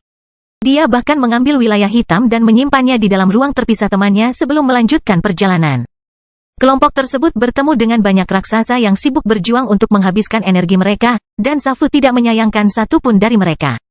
Potongan-potongan kecil dari tanah yang telah diubah oleh Nuh di sisi lain tanah abadi juga muncul dari waktu ke waktu, dan naga mengambilnya juga. Menemukan korban selamat ternyata rumit. Binatang ajaib terbang tidak punya alasan untuk tetap berada di antara ketiadaan yang hampir sempurna, jadi mereka bermigrasi menuju satu-satunya tempat yang masih mengandung cukup energi. Nuh dapat merasakan jejak samar migrasi berbagai kelompok menuju daerah badai selama perjalanan. Tanah para raksasa membawa petunjuk kehidupan sebelum dan selama kiamat, sehingga mereka menjadi satu-satunya sumber informasinya. Langka bukan berarti tidak mungkin. Naluri bertahan hidup binatang ajaib telah membuat sebagian besar kelompok yang masih hidup bermigrasi, tapi hal yang sama juga berlaku untuk pendekatan sebaliknya. Beberapa makhluk terpintar tahu bahwa daerah berangin terlalu berbahaya bagi entitas di bawah peringkat ke-9. Binatang ajaib harus memutuskan antara mengambil risiko menjadi makanan atau bawahan untuk keberadaan yang lebih kuat atau mencoba bertahan hidup dalam ketiadaan, dan beberapa memilih yang terakhir. Kawanan yang memutuskan untuk menjelajah dari raksasa ke raksasa untuk memanfaatkan energi mereka menjadi target Nuh. Perjalanannya mengikuti jalur yang tepat yang pada akhirnya akan membuatnya mencakup keseluruhan wilayah sebelum wilayah badai, jadi dia tidak melewatkan apapun. Kelompok tersebut bertemu dengan banyak kelompok selama misi. Kelangkaan mereka tidak terlalu menjadi masalah ketika para ahli bersedia menginvestasikan waktu bertahun-tahun dalam eksplorasi dan pertarungan pasti terjadi dari waktu ke waktu. Nuh jarang merasa perlu campur tangan. Dia membatasi dirinya untuk mengembangkan harga dirinya setiap kali pertempuran mencapai situasi kritis, tapi itu jarang terjadi karena rekan-rekannya sering berhasil merebut kendali. Misi tersebut meminta Nuh untuk menyerahkan makhluk-makhluk itu, tetapi dia juga ingin rekan-rekannya mendapat manfaat dari perjalanan tersebut. Safo bahkan mengambil semua raksasa, jadi satu-satunya keuntungan yang tersedia hanyalah peningkatan pengalaman pertempuran atau fitur khusus. Jordan dapat meningkatkan harga dirinya selama pertarungannya. June adalah seorang maniak pertempuran yang tidak keberatan menguji dirinya sendiri melawan lawan yang lebih kuat, bahkan jika mereka adalah binatang ajaib sederhana. Fergie hanya ingin mengumpulkan pengalaman, dan Stephen ingin mengurus semuanya dengan cepat untuk terus mencari sel yang bertahan. Pertarungan melawan sekelompok binatang ajaib tidaklah menarik dan tidak memberikan banyak pengaruh pada hukum para ahli. Namun mereka masih dapat meningkatkan keadaan dan pola pikir mereka secara keseluruhan. Mereka adalah para penyintas yang berjuang melawan penyintas lainnya, dan seluruh pengalaman tersebut pada akhirnya membawa manfaat bagi keberadaan mereka. Meninggalkan zona nyaman selalu menjadi salah satu pendekatan terbaik dalam perjalanan kultivasi. Harus berurusan dengan binatang ajaib di dunia pasca apokaliptik memaksa para ahli untuk memperluas pola pikir mereka dan mempertimbangkan salah satu aspek terpenting dari hukum mereka. Peringkat ke-9 membutuhkan kemampuan untuk menghasilkan energi dari ketiadaan, dan kelangkaan nafas di lingkungan secara alami mendorong keberadaan mereka menuju kekuatan tersebut. Itu tidak lebih dari reaksi naluriah dari pusat kekuasaan mereka. Mereka membutuhkan bahan bakar untuk bekerja, jadi mereka harus mendorong pemiliknya ke alam di mana mereka tidak terpengaruh oleh lingkungan sekitar. Noah pun berhasil mendekatkan jaraknya dengan solidnya panggung di periode tersebut. Tubuhnya dipenuhi energi, tapi dia akan tetap melemah jika dia tidak menyerap apapun dari dunia luar. Ambisinya memaksanya untuk memperbaiki kekurangan itu, yang hanya membawa Nuh semakin dekat pada terobosan tersebut. Hal yang sama terjadi pada teman-temannya karena mereka mendapat manfaat dari ambisinya. Mereka berevolusi ke arah yang benar berkat ciri-ciri dunia yang aneh, dan Nuh hanya bisa bersukacita melihat pemandangan itu. Namun, Daniel kesulitan untuk mendapatkan manfaat nyata. Dia tampak mandek, dan bahkan ambisi Nuh gagal membantunya melewati kemacetannya. Kelahiran Pedang Iblis Bab 1778 Nostalgia. Siapa yang mengira bahwa mengetahui Anda bisa menghasilkan tontonan seperti ini? Daniel tertawa saat merasakan Noah mendekatinya. Kelompok itu berhenti di tepi daerah yang dilanda badai. Sudah waktunya untuk kembali ke arah yang berbeda dan mengulangi prosesnya. Mereka telah melakukan itu berkali-kali, dan mereka harus melanjutkannya sampai mereka menutupi keseluruhan wilayah binatang ajaib tua itu. Daniel mengagumi pemisahan yang mencolok antara kekosongan area yang diterangi oleh langit dan arus hukum yang kacau balau. Tepi wilayah berangin terlihat cukup jelas di tempat itu. Seolah-olah dua dunia berbeda bertemu dalam sebuah garis yang membentang ribuan kilometer. Kamu telah sampai di sini dengan kekuatanmu sendiri, jawab Noah dengan nada polos sambil melayang di sampingnya. Aku belum bisa menghasilkan bakat. Setidaknya belum. Benarkah? Daniel bertanya ketika suaranya menjadi sedikit putus asa. Aku merasa telah menghabiskan ribuan tahun terakhir untuk mengejarmu. Jalanku seharusnya mewakili kemurnian total, tapi aku terus melihat kegelapanmu di depan. Aku tidak tahu bagaimana June menangani ini. Dia tidak bisa mengatasinya, lanjut Noah. Jalannya membutuhkan lawan. Akulah pertarungannya yang tiada akhir. Dan rupanya kutukan abadiku, ejek Daniel. Aku tidak tahu seberapa bergunanya aku di pertarungan terakhir, tapi kamu mungkin akan baik-baik saja. Kamu selalu begitu. Noah mau tidak mau merasa sedih melihat teman lamanya dalam keadaan seperti itu. Daniel berada di dekat puncak tahap gas, tetapi dia gagal mendekati terobosan tersebut. Tingkat kultivasinya tepat, tetapi ia membutuhkan lebih banyak waktu. Daniel mewujudkan salah satu aspek paling tragis dari perjalanan kultivasi di mata Nuh. Setiap ahli memiliki kecepatan latihan yang berbeda. Adalah normal bagi beberapa orang untuk tumbuh lebih cepat daripada yang lain, tetapi hal itu pasti menyebabkan perpisahan. Daniel tidak sendirian dalam situasi ini. Dreaming Demon, Flying Demon, dan Fight berada dalam kondisi yang sama. Mereka tertinggal saat Nuh mendorong kekuatannya menjelang akhir perjalanan kultivasi. Mereka bahkan termasuk ahli yang kinerja lebih baik di antara teman-teman lama Nuh.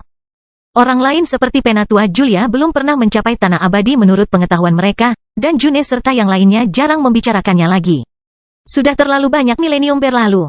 Ada kemungkinan dia meninggal di pesawat yang lebih rendah. Membandingkan dirimu dengan orang lain membutakanmu, desah Noah. Aku tahu kekuranganku, ungkap Daniel. Aku bukan anak tersesat lagi, Noah. Aku hanya memikirkan konsekuensi tak terelakkan yang akan ditimbulkan oleh langkahku. Situasinya tidak akan sulit bagi Daniel jika pertarungan terakhir melawan langit dan bumi tidak terasa begitu dekat. Semua orang yang dekat dengan Noah tahu bahwa sesuatu yang besar akan terjadi, tetapi hanya sedikit orang terpilih yang memiliki kesempatan untuk mengambil bagian di dalamnya. Kecepatan pertumbuhan yang lebih lambat itu telah menjadi fiksasi setelah menerima pengetahuan itu. Daniel tahu bahwa dia mungkin akan melewatkan acara-acara penting, yang akan semakin menambah jarak antara Nuh dan dia. Perbaikan biasanya membutuhkan waktu lebih lama untuk sampai pada tahap yang lebih tinggi, tetapi fitur itu sepertinya tidak berlaku untuk Noah. Perjalanan kultivasi itu sendirian, desah Noah. Kami selalu mengetahui hal itu. Kami sudah cukup beruntung memiliki seseorang yang mampu mendampingi kami dan menempuh jalan yang sama. Jalan yang memaksa kita meninggalkan sebagian besar umur panjang kita, Daniel menggeleng. Kami adalah dewa, tapi kami berjuang untuk tetap berteman. Satu langkah menuju tingkat yang lebih tinggi membuat kami melupakan ribuan kenalan. Apakah kamu menyesalinya? Nuh bertanya. Aku tidak akan menambal hukummu jika kamu berantakan. Aku tidak yakin aku bisa, Daniel tertawa. Apakah aku yang mengendalikan hukumku? Atau kekuatan inilah yang mengatur keberadaanku? Di mana Daniel Udieh berakhir dan kemurnian dimulai?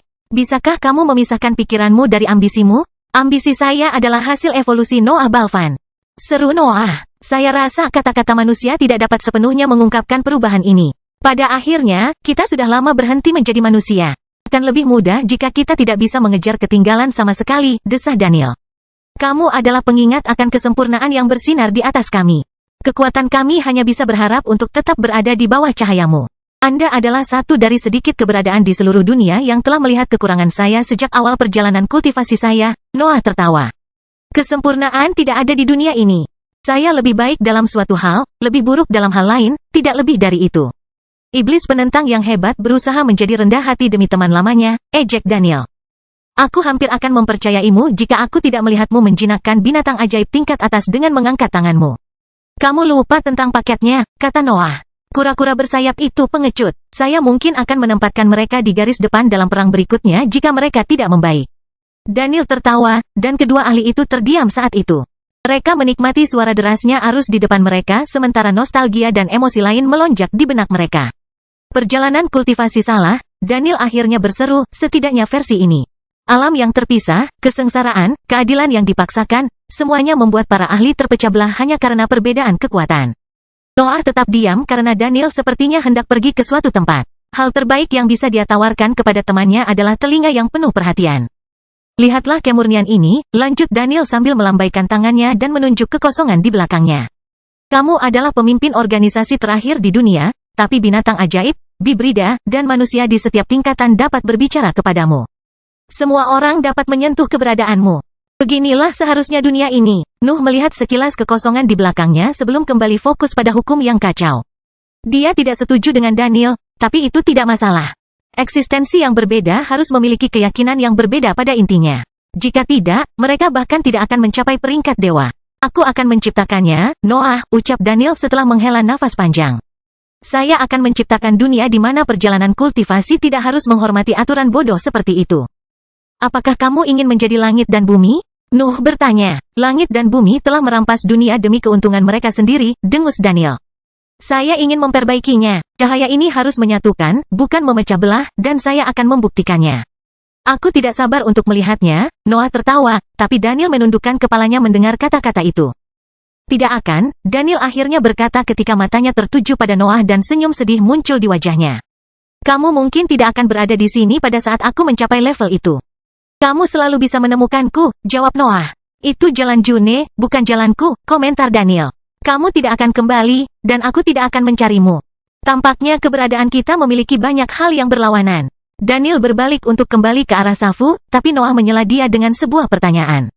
Maukah kamu mengurus yang lain setelah aku pergi? Tentu saja, Daniel mengumumkan sambil tersenyum lebar ke arah Noah. Aku akan menjaga semuanya. Daniel berbalik lagi pada saat itu, dan Safu segera menyambutnya kembali. Noah memeriksa sosoknya yang melompat ke atas naga dan menjadi pingsan di antara kegelapan. Kata-katanya masih terngiang-ngiang di benaknya, dan dia tahu kenapa kata-kata itu begitu berat untuk didengar. Nuh adalah pemimpin yang keras, tapi dia baik, dan dia memaksa bawahannya untuk berkembang. Namun, Daniel melampaui dirinya dalam bidang itu. Kultivator menjaga pikiran para ahli sebelum mencoba meningkatkan level mereka. Apalagi tindakannya tidak mementingkan diri sendiri. Daniel benar-benar menginginkan yang terbaik untuk teman-temannya. Mereka akan berada di tangan yang tepat, desah Noah dalam benaknya sebelum melihat lagi hukum yang kacau itu. Kita akan kembali hanya dalam beberapa abad lagi, paling lama 1 milenium, pikir Nuh saat rencana destruktif terbentuk di benaknya. Serangan terhadap sistem langit dan bumi akan dimulai segera setelahnya. Kelahiran pedang iblis bab 1779 kembali. Kelompok tersebut menjelajahi setiap inci area kosong yang terdapat di dalam wilayah badai.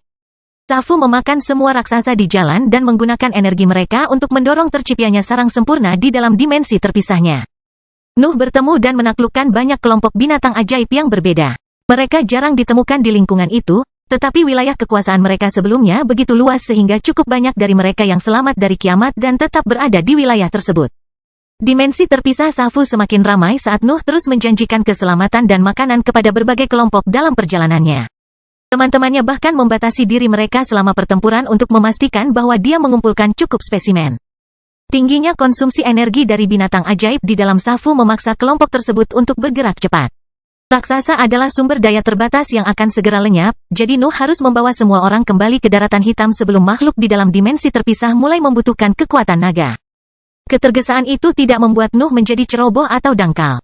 Dia membuat Safu mengeksplorasi semuanya secara menyeluruh.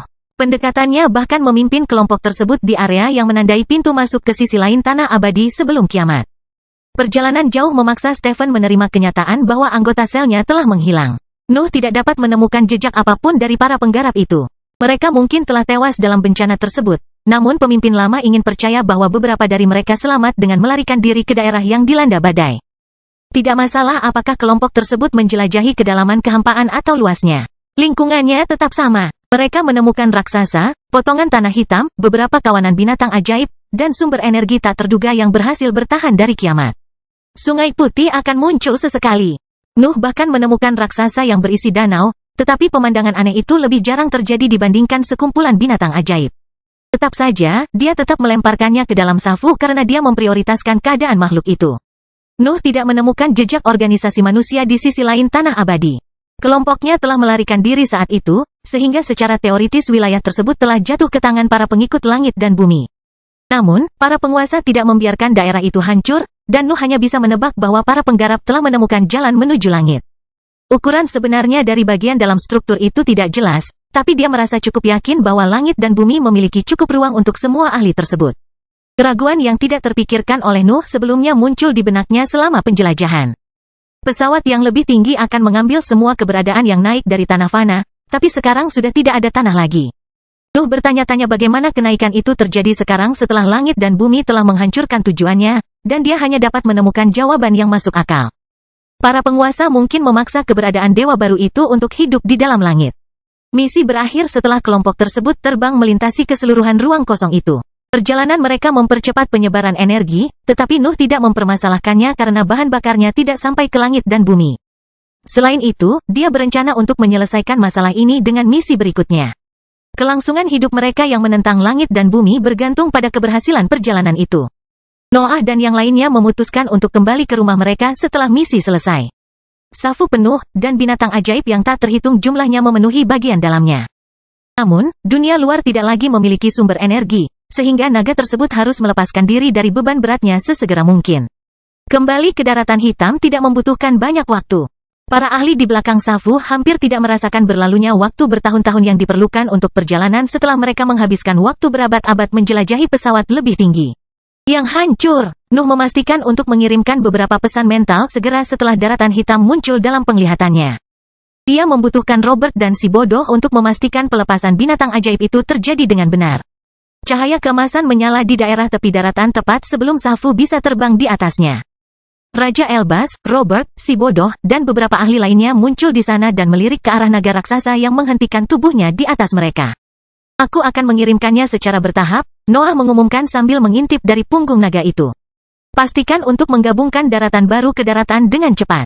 Mereka semakin bersemangat. Raja Elbas segera menjentikkan jarinya, dan lapisan garis emas lainnya muncul di atas wilayah tersebut.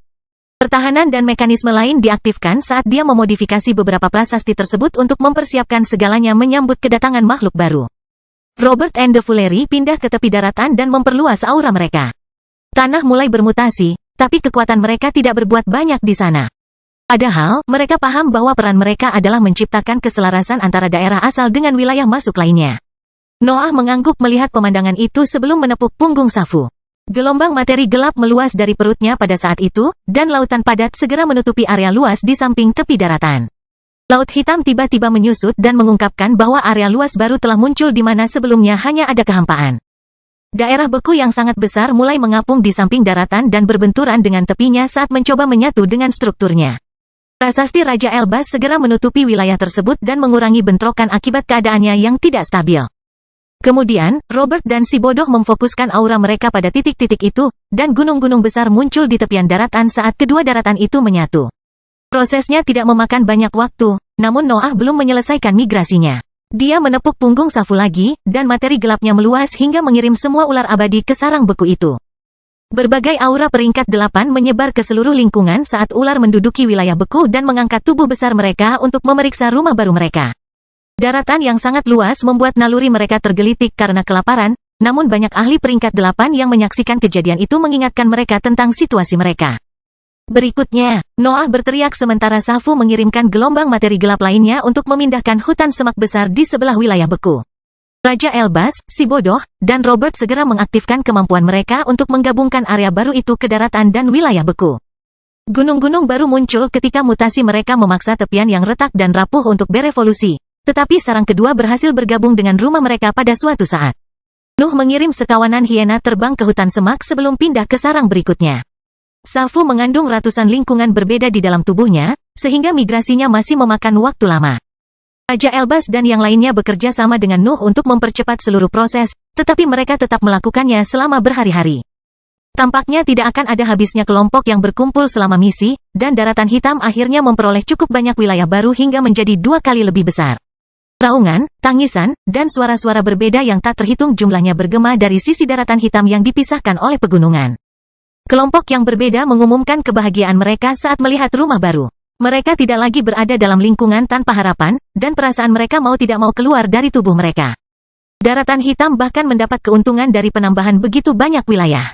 Berbagai paket melibatkan konsumsi energi yang lebih tinggi. Tetap saja, sarang tersebut berisi semua kekuatan yang dikumpulkan dari raksasa yang tersisa, dan sebagian darinya mengalir ke domain asli setelah fusi. Kelahiran Pedang Iblis bab 1780 barang. Penambahan sarang yang penuh energi memberikan manfaat bagi daratan, dan stabilitas domain hitam yang tinggi memberikan dampak yang sama pada wilayah yang berbeda.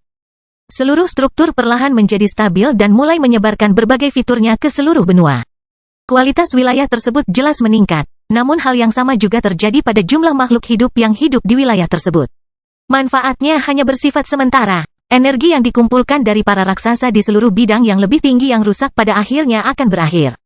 Dan tanah akan mulai runtuh karena banyak kehidupan yang hidup di dalamnya mulai mempengaruhi kekuatan pada strukturnya. Meski begitu, Raja Elbas dan yang lainnya merasa takjub dengan besarnya prestasi Nuh. Kekuatan Cancer telah berlipat ganda setelah penambahan begitu banyak binatang ajaib yang kuat. Organisasi-organisasi tersebut sekarang memiliki entitas peringkat 8 yang tak terhitung jumlahnya, yang sebagian besarnya berada di tingkat atas. Bagaimana kabarmu? Noah bertanya sambil melompat dari Safu dan mendarat di tanah hitam. Saya punya rencana dan alat untuk menerapkannya, Raja Elbas menjelaskan, tetapi masalah yang disebutkan saat itu masih ada. Kami tidak memiliki target yang jelas. Kami harus melakukan eksplorasi secara membabi buta untuk sementara waktu. Tidak apa-apa juga, seru Noah. Kalau tidak, itu bukanlah rencana yang gila. Bagaimana dengan situasi para penggarap? Nuh jelas bertanya tentang potensi pemberontak di organisasinya, dan Raja Elbas segera memahaminya.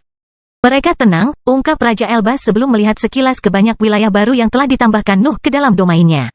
Mereka tidak akan menyukai apa yang kamu lakukan di sini. Kamu bisa membeli ribuan tahun ke daratan jika kamu tidak membawa binatang ajaib itu bersamamu. Menyenangkan mereka tidak ada dalam daftarku, dengus Noah. Binatang ajaib ini akan lebih berguna daripada mereka dalam misi mendatang.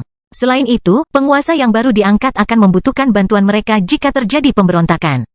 Apakah kamu sudah memikirkan seseorang? Raja Elbas bertanya ketika dia mendengar Nuh menyebutkan topik itu. Yordania, Nuh meraung ke arah Safu. Kamu akan mengurus semuanya setelah kita pergi. Apa? Jordan segera bertanya sambil mengintip dari naga itu. Aku ingin ikut denganmu. Bagaimana aku bisa kehilangan kesempatan untuk menjadi bagian dari misi di luar angkasa? Kamu akan kehilangannya, jawab Noah dengan nada datar. Hanya yang terkuat yang akan pergi ke sana. Kali ini misinya membutuhkan kecakapan pertempuran panggung yang solid. Mau tidak mau Jordan merasa kecewa dengan pengumuman itu, dan hal yang sama juga terjadi pada beberapa ahli lainnya yang masih duduk di atas naga tersebut. Fergie dan June langsung mengintip dari belakang Safu. Kemarahan dan kekesalan terlihat jelas memenuhi wajah mereka. Aku akan mengikutimu, Fergie berteriak. Aku tidak akan menghabiskan waktu ribuan tahun menunggumu kembali, dengus June. Apa yang bisa kamu lakukan di sana? Teriak Nuh. Tidak akan ada lawan yang kuat. Kita mengejar dunia yang telah dihancurkan oleh langit dan bumi. Hal terburuk yang bisa kita harapkan adalah hukuman yang kuat. Ada alasan lain di balik keputusannya untuk hanya memasukkan pakar paling berpengaruh ke dalam organisasinya. Kekosongan tersebut sama sekali tidak memiliki sumber energi. Itu bukanlah pesawat rusak yang masih memiliki arus nafas acak atau gelombang debu yang membawa suatu kekuatan. Memilih eksistensi yang memiliki lebih banyak energi di dalam pusat kekuasaannya adalah hal yang logis. Ada kemungkinan besar bahwa ahli yang lebih lemah hanya akan kehabisan tenaga selama perjalanan keluar angkasa karena fitur itu, dan Nuh tidak bisa membiarkannya. Fergie dan June tidak bodoh. Mereka sudah mengerti mengapa Nuh ingin melarang mereka ikut misi, namun beritanya tetap terasa mengecewakan. Masalah utamanya adalah tidak adanya atraksi di lingkungan yang rusak. Pesawat yang lebih tinggi tidak lagi menawarkan lahan untuk dijelajahi atau musuh. Itu adalah dunia mati yang hanya menunggu energinya lenyap. Kita akan berada dalam situasi yang sama, lanjut Noah. Kekosongan itu mungkin lebih buruk lagi. Jangan khawatir, kami akan mengambil kembali apa yang kami bisa dan mengembalikan pesawat yang lebih tinggi. Fergie dan June tidak bisa berkata apa-apa mendengar kata-kata itu. Noah sudah memutuskan, jadi mereka membatasi diri untuk melompat dari Safu dan mengagumi pemandangan baru. Kesengsaraan surga raksasa yang menutupi seluruh daratan hitam telah meluas setelah berbagai sarang memperoleh sebagian dari fitur-fiturnya. Namun, perlindungan Raja Elbas sudah ada. Kubah emas telah membentang di atas daratan baru saat menyatu dengan domain utama, sehingga petir tidak berhasil melakukan apapun. Sebaliknya, perluasan kesengsaraan surga yang tiba-tiba akhirnya menguntungkan wilayah kekuasaan Nuh. Langit dan bumi tidak menyesuaikan hukumannya dengan ukuran daratan yang baru, sehingga kubah emas berhasil menyerap lebih banyak energi dari biasanya tanpa membuang banyak energi. Penyerapannya sebenarnya melebihi konsumsi setelah perluasan kesengsaraan. Fitur itu hanya bersifat sementara karena langit dan bumi akan segera menyesuaikan sifat energi yang dibawa oleh sambaran petir, namun Raja Elbas tidak berani menyia-nyiakan kesempatan kebetulan itu. Stephen dan Daniel juga melompat dari Safu, dan naga itu mengalir ke dalam dada Nuh untuk membenamkan dirinya ke dalam lubang hitam. Makhluk itu telah kembali ke habitat aslinya, dan organ tersebut tidak gagal menggantikan bagian tubuhnya yang stres dan rusak. Kamu bahkan mungkin lebih sering bertengkar daripada kami, Noah mengumumkan saat June melirik marah ke arahnya. Menekan pemberontakan terserah pada kalian semua. Beberapa pertempuran mungkin terjadi saat kita pergi. Rasanya menyedihkan kehilangan kesempatan ini, June akhirnya menghela nafas, tapi aku tidak akan mempertaruhkan misi ini karena kekeras kepalaanku. Pastikan untuk memperingatkanku ketika kamu akan pergi. June berangkat menuju wilayah yang jauh setelah pengumuman itu, dan Daniel melakukan hal yang sama meskipun dia pergi ke arah yang berbeda. Jordan tetap berada di area tersebut karena dia harus bertukar kata dengan Noah dan Raja Elbas secara pribadi untuk menjelaskan masa jabatannya sebagai penguasa. Sementara Fergie dan Stephen tidak pindah karena alasan yang berbeda. Fergie juga kecewa, tapi dia tetap tidak mau meninggalkan sisi Noah. Dia masih bisa belajar dan berkembang dengan melihatnya mempersiapkan rencana gila itu. Sebaliknya, Stephen sudah melihat dirinya sebagai salah satu anggota inti misi, jadi dia ingin meninjau berbagai fitur tugas tersebut. Saya telah menciptakan sesuatu yang dapat bekerja dalam kehampaan dan melacak lubang tersebut, Raja Elbas mengumumkan setelah semua orang berkumpul di sekitar Nuh dan dia. Saya harus mengakui bahwa ini adalah karya terhebat saya. Raja Elbas mengambil serangkaian bendera dari ring luar angkasanya. Mereka memiliki serangkaian prasasti yang menciptakan bentuk kepala manusia bertanduk pada kain tersebut. Desain itu ditujukan untuk Nuh karena menggambarkan simbol lama sarang, tapi dia hampir tidak bisa menyadarinya karena aura menakjubkan yang merembes keluar dari benda tersebut. Benderanya adalah item kuasi peringkat 9. Bahan-bahan tersebut juga tidak dapat dibuang, sehingga membuatnya lebih berharga.